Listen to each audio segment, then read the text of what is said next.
Estamos iniciando a gravação do 5º episódio da 3ª temporada do podcast Antes da Consulta. Olá, João, tudo bem? Eduardo, tudo bem? E você, como é que tá? Natal bem. Tá chegando, hein? Hoje ameaçou chover e nada, hein? Nada. Só fez tempo feio. Mas e o Natal? Natal tá chegando, hein? Você já comprou presente pras meninas? Ainda não, tô pensando aí. Minha filha pediu um iPhone, mas tá muito caro, não vou comprar não. Não vai ter jeito, né? Isso aí tá... E hoje a gente vai ter um episódio muito especial, um tema que poucas pessoas conhecem, mas de extrema importância. Não é isso, Eduardo? Com certeza, hoje a nossa convidada vai falar de uma maneira de comunicação que todos deveriam, pelo menos o básico, né, professora? Sim, saber se comunicar. A gente também não pode deixar de agradecer aos nossos patrocinadores, Drogaria Economia, Padre Albino Saúde, Vive Empreendimentos, Mercavejo e Laboratório Santa Rita.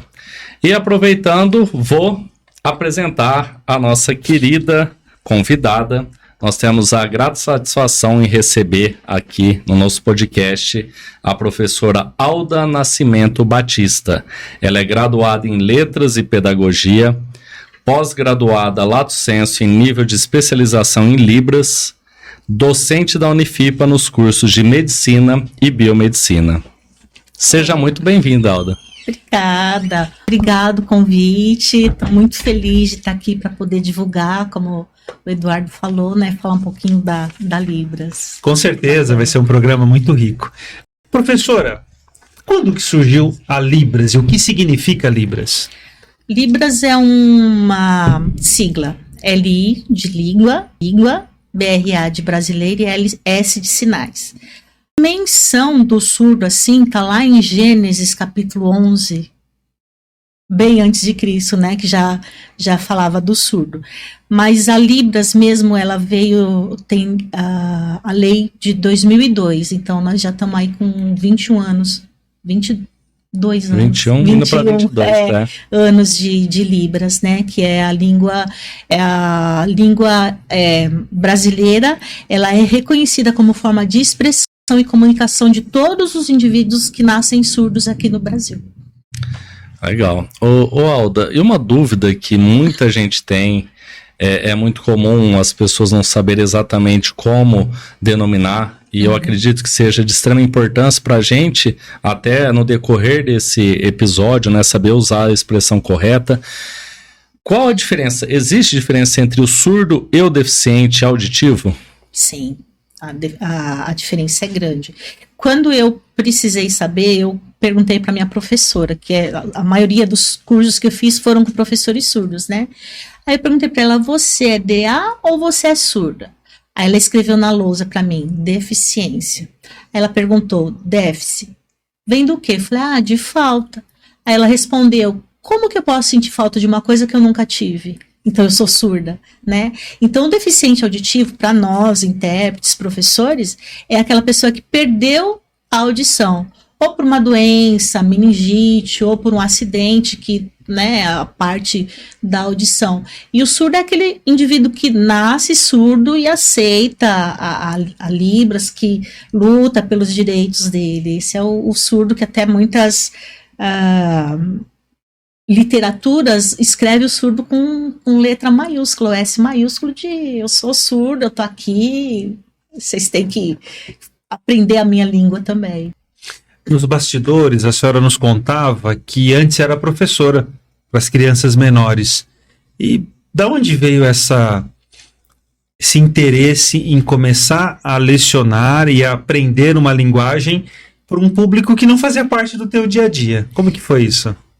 Eu vim da Grande São Paulo em 2001, aí fiz o processo seletivo, né, e entrei como recreacionista, mas eu já tinha conhecimento da Libras. O primeiro curso que eu fiz foi em São Paulo, com o professor Paulo Favalli, e eu achava que tinha surgido com meus 14 anos, então pode contar a história? Claro. Eu estava no ônibus indo para a escola, e aí, um pouquinho antes de a parada de onde ia descer, estava em pé e um rapaz aqui e uma colega na frente e eu atrás. Ele tocou nessa moça e fez assim. E ela Aí ela começou a comunicar com ele, eu achei fantástico. Aí eu fiquei assim, olhando. Aí descemos do ônibus, eu falei, onde você aprendeu isso, tal? Ela me falou, isso é linguagem de sinais na época. E aí eu fui procurar o que era. E na época que eu vim aqui para Catanduva não tinha. Então eu tive que passo a passo, né, mostrar para as pessoas. Fiz muito trabalho voluntário, ainda faço muito trabalho voluntário, porque é uma coisa que eu gosto. E aí, há uns anos atrás, veio uma amiga da minha mãe e ela falou que antes dos meus 14 anos, ela um dia foi em casa, eu peguei um disco do Fábio Júnior, ela lembra bem, e eu coloquei para tocar e comecei a mexer com as mãos. Então, eu acho que foi bem antes dos 14 anos. Não tenho familiar surdo, ninguém da família. Não me apaixonei por nenhum surdo, porque esse meu primeiro professor, ele começou a aprender a Libras porque ele gostou de uma moça, ela era surda, então ele, opa, preciso me comunicar, né? E foi onde ele aprendeu, mas eu não, eu acho que assim, Deus olhou para mim e falou assim, a sua missão é trabalhar com a minoria. Eu sou apaixonada pela Libras, pelo surdo, eu me divirto muito trabalhando. Para mim é uma diversão. Eu sou uma pessoa super descontraída, mas na sala de aula é fantástico. Alda, é super importante isso, a pessoa se encontrar com um propósito, né, com um estilo de vida, com uma profissão. Mas eu acredito muito em destino também, né? Tem pessoas que elas vêm para aquilo, para realizar essa missão. E com certeza essa é a sua. Mas qual é a capacitação mínima ou qual é a formação que a pessoa tem que ter para poder exercer essa função de intérprete de Libras? Na época que eu fiz, não tinha graduação, né? Hoje nós já temos aí vários cursos, então precisa estar graduado, tem a língua portuguesa Libras, a faculdade, né? E tem pós-graduação. Na minha época existia a proficiência, então todo ano tinha uma prova, a Faculdade do Sul, então eu tenho a proficiência e me especializei. Eu fiz o contrário, eu me especializei como intérprete, como professora de Libras, e depois eu graduei. Tanto que eu fiz a letras, língua portuguesa, língua inglesa, porque não tinha, na época, a Libras, né? Mas tem que ter faculdade. E cursos também, tem muito curso, no mínimo 180 horas. Professora, o podcast Antes da Consulta tem um foco voltado para a saúde. E um paciente surdo que busca um atendimento na emergência ou num próprio serviço de ambulatórios? Infelizmente, os nossos colegas não sabem Libras.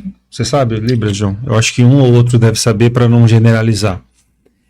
Como que deveria ser essa comunicação? Existe um intérprete que pode ir junto? Porque de repente esse surdo não sabe escrever. Então ele não vai conseguir se manifestar, contar toda a tua história, que não seja através da língua Libras. Se do outro lado o profissional da saúde não sabe Libras, não vai haver essa comunicação que é essencial para atendimento médico, odontológico, fisioterápico. Então, nesses serviços públicos, existe alguma possibilidade de, Alda, o João, que é surdo, tem uma consulta na geriatria. Tem alguém que poderia ir com o João para traduzir as angústias, o que o João está sentindo? Isso é um problema do João. Como que funciona essa recepção do paciente com deficiência auditiva? O surdo geralmente ou vai com familiar, alguém da família, ou com um amigo, né? Acho que faz uns 4 anos atrás, eu fui chamada por uma pessoa surda, já a idade 30 e poucos anos, e ela tinha a consulta com um infectologista, né? E tinha sido diagnosticada por uma doença sexualmente transmissível, e ela não queria que a mãe fosse essa pessoa, né? Por quê? A questão da independência da minha vida, né? Com quem eu fiz, com quem eu dormi, o que eu fiz, então ela não queria. E o médico fez algumas perguntas cabíveis ao caso, ao problema, ao caso, né? E eu tive lógico, né, que interpretar. É uma questão de ética, né? Infelizmente, não tem muita divulgação, né? Por exemplo, eu trabalho na Unifipa no primeiro ano de medicina, só no primeiro ano. Então, quando eles chegam no 6º ano, já esqueceram o que aprender, passam por algumas experiências. Essa semana mesmo no corredor, professora, conversei com um surdo, eles ficam emocionados, os alunos da medicina, por conseguir, professora, nós vimos a felicidade do surdo, e aí onde eles pegam a confiança de falar da vida, olha, aconteceu isso, foi, né? Melhora a consulta, né? 100%. Porque você tem um canal de comunicação. Sim, só de você fazer assim, ó, oi, tudo bem? O surdo já fala, nossa, você sabe Libras? Então ele já, tipo, ele se despe um pouco, né, daquela couraça. Pô, o ouvinte, antigamente o surdo era muito desconfiado com o ouvinte, né? Será que ele está falando, está transmitindo o que eu estou sentindo, o que eu preciso? Ele está, por exemplo, você é surdo e o João Marcelo é o médico e eu intérprete. Aí você, mas será que ela, intérprete, está falando, aconselhando eu certo o que ele está falando para mim? Então tem essa questão. Por isso que deveria ter em todos os cursos para o surdo poder viver isso que eles pedem, né? Independência, além da independência, a privacidade, a vida dele, né? Mas... Muito legal isso. E eu acho essencial isso, né, Alda? A implantação dessa disciplina, né? Falar sobre Libras nos cursos de saúde, não só na medicina, mas em todos os outros. Isso que você disse é sensacional. Por quê? Você cria um vínculo imediato. A pessoa está lá tensa, como será que eu vou ser recebida, como estamos enxergando, e de repente você quebra tudo aquilo e facilita até tirar a história, a ter outros dados que se você não tivesse essa proximidade, você não conseguiria tirar. Por exemplo, ele, médico ginecologista. Às vezes a mulher ouvinte vai, mas fica nervosa, como vai me tocar, como vai explicar para mim o que está acontecendo comigo. Ele me pergunta, né? Sexo, como, homem, mulher, como, aconteceu o quê? Ou uma reclamação, aí imagina a surda, né? Eu gosto de responder com histórias. Uma vez uma surda foi estuprada e foi fazer o boletim de ocorrência. Não tinha um policial que soubesse a Libras. Aí o que ela teve que fazer? O teatro do estupro. Já é uma situação, né? Super humilhante. E ali, ela sozinha e um monte de policial, ela ter que fazer, como é que foi, e ter que explicar, é bem desconfortável. Com certeza. Bem chato. Com certeza. Para as pessoas que nasceram sem a deficiência auditiva, o processo de aprendizado começa muito cedo, né? Você começa a falar pedacinhos de palavras, papá, mamá, né? Quando que a criança, que é surda, deveria começar a aprender Libras? Tem uma idade mínima, os pais, a partir do momento que tem esse diagnóstico médico, devem, obviamente, aprender, porque senão não vão conseguir se comunicar com a criança. Qual que é o melhor momento, né? Como que deve ser essa etapa? Saiu, foi pro braço da mãe, já começa a sinalizar. Oi, mamãe sua, você lindo, fofo. Porque é assim que acontece com o ouvinte, né? Mamãe, ai, que gracinha, meu filho. Então, essa questão da confiança, essa questão do eu estou aqui. E eu vejo que a maior e pior dificuldade é lidar com a família. Porque quando nós, pai e mãe, quando nós engravidamos, eu costumo falar que a gente engravida a vida inteira durante os 9 meses. Aí se for menina vai fazer balé, vai fazer inglês, vai formar não sei o que. Nasceu. Aí o médico me avisa, seu bebê é surdo. Eu perdi tudo uma vida que eu planejei, entendeu? Então, assim, o cérebro, ele não faz distinção se é uma língua visual, como é a língua de sinais, visual gestual, ou se é uma língua falada. Só precisa do estímulo. Então, o homem, papai, aí a criança vai, da mesma forma, fala mamãe, aí a criança, a criança faz isso aqui, sinalizou a mamãe. Então, é a mesma forma. Eu vejo como o mesmo sentimento, né? Se eu tivesse um filho surdo, eu ia ficar super feliz de ver ele mexer a mãozinha, começar a perceber que ele pode se comunicar através das mãos dele, né? Como nós fazemos. Com certeza deve ser muito emocionante. Bastante. Né? E existe algum grau de dificuldade diferente? A criança aprender a falar, emitir o som, ou ela fazer por meio de gestos? Tem um que é mais difícil que o outro, ou o cérebro entende da mesma forma e a mesma complexidade? Eu acho que é a mesma complexidade. É só a questão do estímulo mesmo. Você perceber, você saber que a criança é surda. A família, não necessariamente aprender a Libras, né? Porque a Libras, ela é contextualizada, ela é muito estudada, tem um morfema, sabe? Cada sinal tem 5 parâmetros, sinal é diferente de gesto, que é diferente de mímica, que é diferente de pantomima. Por exemplo, eu vou te perguntar, qual o seu nome? Então, presta atenção na minha fisionomia. Seu nome. Eu levantei a sobrancelha, tipo, meio que encarou, né? Aí, eu vou responder, meu nome mudou a direção do sinal e a minha expressão facial. Então, a criança, você vai fazendo, não pode, isso é educação, aí a criança vai pegar normalmente. Eu não vejo dificuldade, não. As nossas escolas estão preparadas para lidar com uma criança na fase de alfabetização com esse tipo de deficiência? Eu achava antes que o cego era a pior deficiência.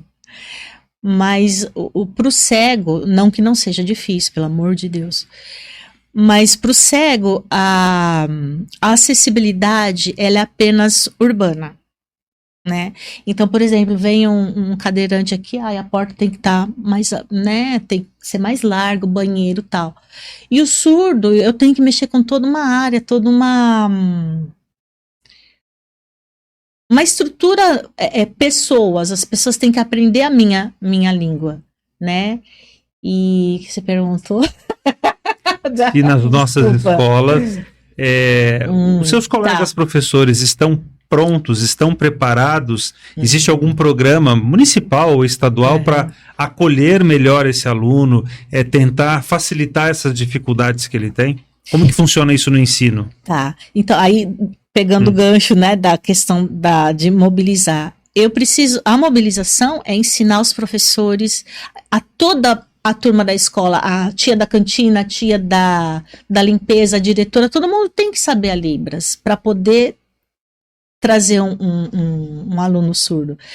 Catanduva, infelizmente, não tem, é precário, né? Tem assim, por exemplo, eu comecei com um amigo meu, Andrei, hoje ele está com 31 anos, Andrei, sou fã dele, ele tinha 11 anos, foi muito difícil, porque ele ficou 7 anos sem ir para a escola, não tinha intérprete, professor falava com ele, e ele é o tipo de pessoa, como muitos surdos, que querem realmente aprender. Professor, faz aí, copia da lousa. Não, eu quero aprender, eu quero saber. Então, a dificuldade é essa, ter profissionais que se dispõem, a Libras é lindo, nossa, mas são poucas pessoas que estão dispostas, né? E os intérpretes, as intérpretes que nós temos aqui em Catanduva já estão muito nos seus trabalhos, né? Então é um pouco difícil a gente querer abraçar tudo, né? Então precisa de mais pessoas aí bem comprometidas, né? Querem realmente lutar por eles e pela língua. Alda, você tem estatísticas da quantidade de surdos, deficientes auditivos que nós temos em Catanduva e região? Só uma pergunta, depois eu tenho outra para seguir. O IBGE pecou um pouquinho. Por quê? A vovó, se tem alguém surdo na sua família? Ah, minha avó é surda. Mas eles não perguntaram, mas ela nasceu surda, ela usa Libras. Essa vovó, ela é deficiente auditiva. Entendi. Que na visão médica, ela é surda, não tá errado. Mas ela para nós, ela é deficiente auditiva. Tá. Né? Então, mais ou menos, Catanduva e região, acho que uns 200 surdos. Tá. Agora, deficiente auditiva, eu não sei. Por que te perguntei isso? Né, pensando até em uma estratégia que a gente está discutindo aqui, a inserção de uma disciplina de Libras nos cursos que vão atender pacientes na área da saúde, mas na verdade todos os cursos superiores vão ter a oportunidade de ter algum atendimento, alguma relação com algum surdo. Isso é possível. É fato. E por que não tentar sensibilizar isso desde cedo, no primário, alguma sensibilização, um outro aprendizado? Todo mundo tem aula de inglês. Exato. Aí eu fico Porque eu não indignada, ter, porque assim, né? a Libras, ela é brasileira. Então, você quer fazer um curso de Libras? Ai, não tem dinheiro. E inglês? Pô, eu vou fazer. Então, vamos Uma cuidar de quem... inversão, né? Exato, Né? vamos cuidar de quem tá aqui, Exato. do meu, né, Patrício. Isso seria interessante, né? Muito. Para a gente poder ir sensibilizando as pessoas desde do primário, depois no ensino médio, depois chegando na graduação. Quando ele chega na graduação, ele já vem com outra visão. Na verdade, Marcelo, tem uma lei, se eu não me engano, de 2020, que está tentando colocar Libras desde a educação infantil. Então, eu vejo assim, a primeira lei foi 2002. Até 2012, todas as graduações tinham que ter a Libras. Então, a lei ela foi feita em 2021. Então, 2032 a gente acha que vai estar funcionando, infelizmente, né? Tenho projetos para levar para escolas particulares, mas é difícil ainda o pessoal aceitar, né? Então, quando a senhora fala aceitação, por que há uma dificuldade em aceitar? Já que todos nós podemos ter um amigo surdo, Exato. né? Todos nós podemos ter um amigo que hoje ouve bem, mas que por um Isso. acidente, por uma doença, pode ficar surdo. Né? Então isso é possível na vida de todo mundo. E por que as pessoas têm essa resistência ou esse desinteresse em aprender? Difícil responder. Talvez a falta de ter alguém, né? Porque, por exemplo, a lei da síndrome de Down. O Romário veio com essa lei, veio com tudo, porque ele tem um filho, uma filha, né? E a coisa começou a acontecer. Então, eu costumo falar, enquanto não tiver um surdo na família de alguém importante, ou na dona da escola, na dona da faculdade, do diretor, do pró-reitor, é meio difícil. Eu levo o projeto, precisa? Não tem verba. Como assim? Hello? Né? Então é meio complicado, porque quando nós vamos apresentar os projetos e coloca preço, nossa, que caro. Né? Eu vou, antes do João fazer a pergunta dele, eu vou sair então desse campo público, que todo mundo encontra dificuldades, mas as empresas, a partir de um certo número de funcionários, têm vagas específicas para deficientes. E como que é isso no mundo corporativo? Né? Porque essa empresa usa, né, essa vaga, vamos assim dizer, diferente, especial, até para ter algum tipo de isenção, para não ser punida de alguma forma. E como que é nesse mundo corporativo? Você também identifica as mesmas dificuldades? Quando eu falei para vocês da dificuldade de móvel, né? Como que vai falar? Locomoção. Gente, às vezes me falta a palavra, por quê? Eu penso em Libras, então eu vou falar, vem o sinal e falta a palavra. Aí fica difícil para mim.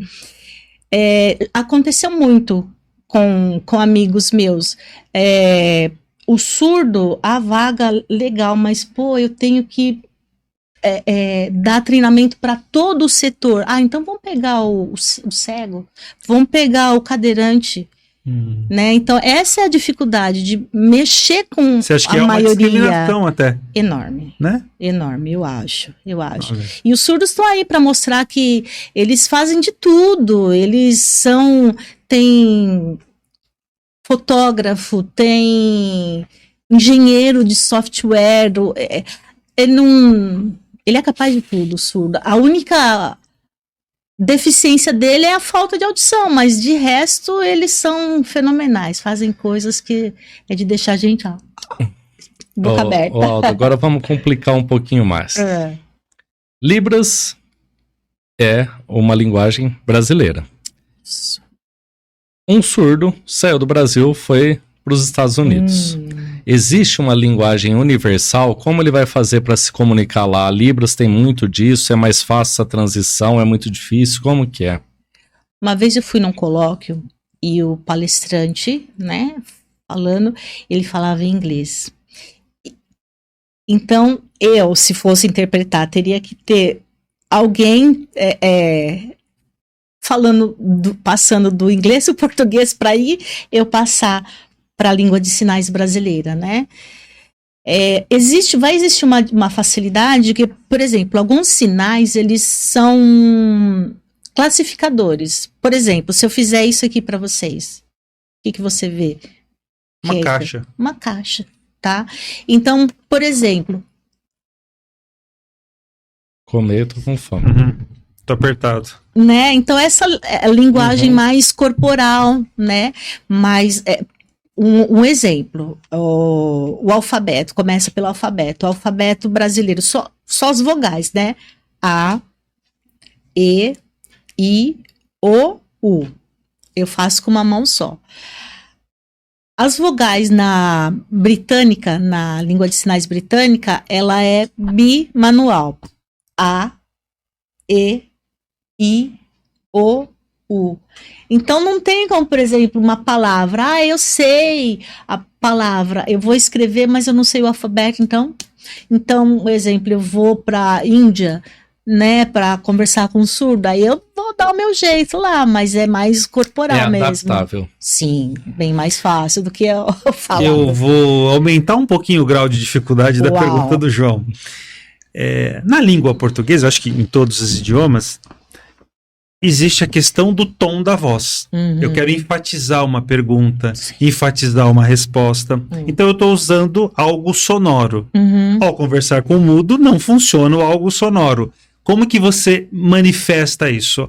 Ele ficou bravo, você viu o tom de voz dele? Né? Como que você consegue transmitir essas emoções para o surdo? E quando você pegou o exemplo de você vai para um outro país que você não domina a língua, aí o intérprete pega daquela língua nativa, transfere para a sua. Não há perda de muita coisa? Essa mensagem não pode vir... se o seu intérprete não fez a leitura certa, você também não vai? Você acha que você não fica pobre a comunicação? Corre esse risco, né? Tá. Um exemplo. Posso usar vocês dois exemplos? Pode.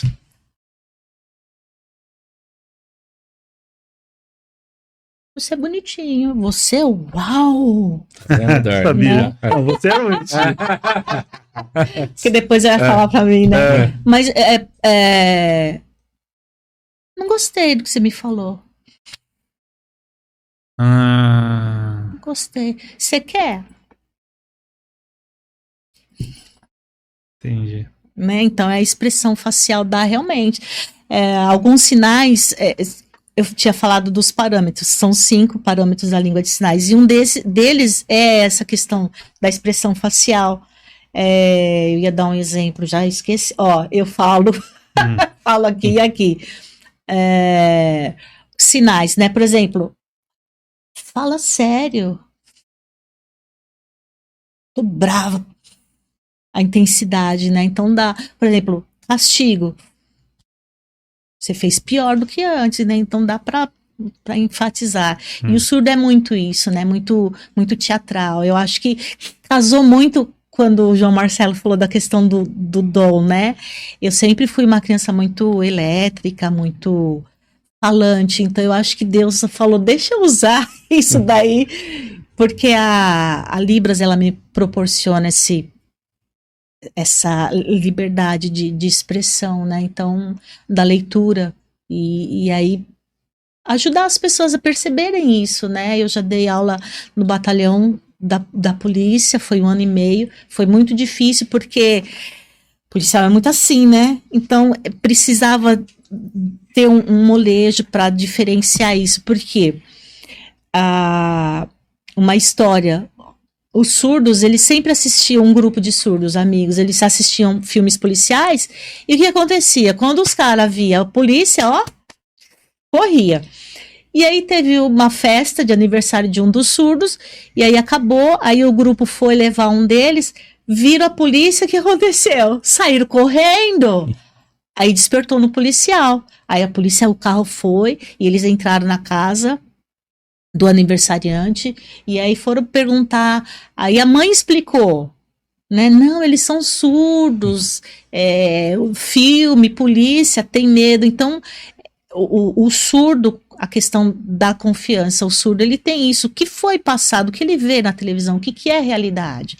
Então foi meio, levei os surdos para conhecer os policiais, e aí teve até um programa que tem, a polícia, a PM, ela tem um sistema que grava o telefone, e se o surdo estiver numa situação de perigo, né, ele aciona e o policial já consegue localizar e vai ajudá-los. Legal. Quando você falava, me surgiu aqui, trazendo de volta para a área da saúde, uma coisa que me angustiou. Eu fiquei pensando em uma mãe surda, que uma gestante, ela teve o bebê, e ela tá com esse bebê sozinha numa consulta de puericultura, e nós sabemos que não existe estrutura na área da saúde para comunicar. Como será que essa pessoa deve ficar angustiada? Porque ela quer saber do bebê, o bebê que não tem que fala. fazer, né? Olha que situação. Dificílima. Eu não dá nem para pensar na questão de ela estar desacompanhada, não tem, né? De passar, explicar como que está sendo o bebê, você explicar o que tem que ser feito, o que está certo, o que está errado. Mãe de primeira viagem é complicado. Talvez o marido tem que estar sempre junto, né? Ou a mãe alguma sempre. pessoa que ela confia. E Exato. que consiga comunicar para passar justamente essas emoções, essas angústias. Na língua portuguesa, professora, a gente usa várias estruturas. Tem sujeito, tem verbo, tem predicado. Como que é em Libras? Tem tudo isso? Como que eu queria que você desse um exemplo para a nossa audiência. Eu vou para casa. Que você falasse em português e que você falasse em Libras. Eu vou para casa. Para casa de quem que eu vou? Melhor ir para casa da senhora mesmo, né? Porque eu tenho que saber para realmente sinalizar, né? Os alunos costumam... Professora, como se fala tal coisa? Então eu tenho que saber exatamente o contexto para sinalizar, né? Então, por exemplo, se eu vou para minha casa, eu saí da minha casa, então casa minha, volto. Agora, se eu fosse para casa do João, né? Casa ele, eu vai. Né? Então, por isso a pergunta, eu tenho que saber o contexto, saber... na Libras tem flexão verbal, na Libras tem pronome, você, eu, vocês, nós, vocês dois, né? Então, dá para estruturar bem as frases, a conversa. É uma língua muito rica. A gente faz música, poesia, tudo no visual, e eu vou voando, eu sou suspeita, falei, eu amo. Existe companhias de teatro de surdos que fazem todo com a produção com Libras ou não? Você não conhece nada disso? Eu desconheço, eu já fui assistir uma peça com o Bruno Fagundes, ele fazia o personagem surdo. Tem algumas companhias que ou proporcionam o intérprete, né? Mas uma inserção, mas não completa, não, né? Não conheço. E aproveitando o campo cultural que o João levantou, eu acho que devem ter poucas, né, apresentações com uma infraestrutura já pronta para atender esse tipo tipo de público, né? Sim. A gente viu muito nesses pronunciamentos oficiais, né? Tem sempre um quadradinho, mas é até pequeno aquela pessoa, né? Você tem que ser muito bom de vista para ver a mãozinha dela trabalhando, o ator principal lá falando mais. Mas o João disse o exemplo do teatro, um show de rock, né? Uma partida de futebol, né? Se ele tem aquele conhecimento do esporte, sim. Mas se ele vai pela primeira vez, ele fica muito perdido, né? Porque é tudo muito novo, né? E não é construído para atendê-lo, né? É construído para atender quem... Tá mudando bastante, graças a Deus. O Corinthians. Eu acho que cai, professor. Cai, né? Mas vamos ver. Tem um vídeo que os jogadores e o Cássio, alguns surdos corintianos, eles vão pro estádio e eles... No telão, eles dão boas-vindas na Libras, então é muito emocionante. É um time diferenciado, bacana. Né, Eduardo? Time pra poucos, eu não quis falar assim, só foi um exemplo, mas não devia nem ter. Não. Podia ter só falado um time de futebol brasileiro, né? Mas aí é bacana porque outros vão vendo, né? O surdo, eu costumo falar de uma propaganda do Ministério da Saúde, né? Quando as pessoas falam, mas surdo faz isso, faz aquilo outro. Tem um vídeo que o surdo fala, nós só temos essa diferença, que é a audição. Mas falando na propaganda, uma garota, uma adolescente, e ela tá na biblioteca, aquela coisa enorme, né? Um monte de livro, e ela quer um livro, e o livro ele tá um pouco acima dela. E aí chega um garoto, um adolescente pouco maior, deficiente físico, ele pega o livro, entrega para ela e dá aquela piscadinha, tipo, já surgiu um clima ali, né? Então, o surdo é a mesma coisa, o surdo namora, o surdo casa, né? Tem surdo malandro, é o surdo. Eduardo, eu não sei você, mas eu aprendi muito, achei... Sim, esse episódio muito importante e interessante, tanto para nós quanto para a audiência. E, como tudo que é bom dura pouco, nós temos que terminar mais um episódio do nosso podcast. Ô, João, realmente foi uma entrevistada muito inusitada e ousada essa entrevista, Com né? certeza. E eu acho que serviu para levantar também a questão de o quão despreparados nós estamos para atender o paciente, o munícipe, qualquer pessoa que busca qualquer serviço público e ela é uma deficiência auditiva, né? Esse alerta para o poder público para se organizar, para facilitar a vida dessas pessoas. Exatamente. Professora, muito obrigado. Alda, obrigado. Desde o primeiro convite, você já de prontidão respondeu que sim. Então só tenho a te agradecer, tá? Muito obrigado e quem sabe próximos episódios aí pela frente podemos retomar com algum outro convidado junto para fazer uma abordagem diferente. Certo? E a gente falando em Libras, né? Vamos tentar, né? Depois nós vamos fazer uma aulinha em calda, Depois aqui do episódio ela vai ensinar algumas coisas pra gente. Tipo cerveja. Aí não, professor, não.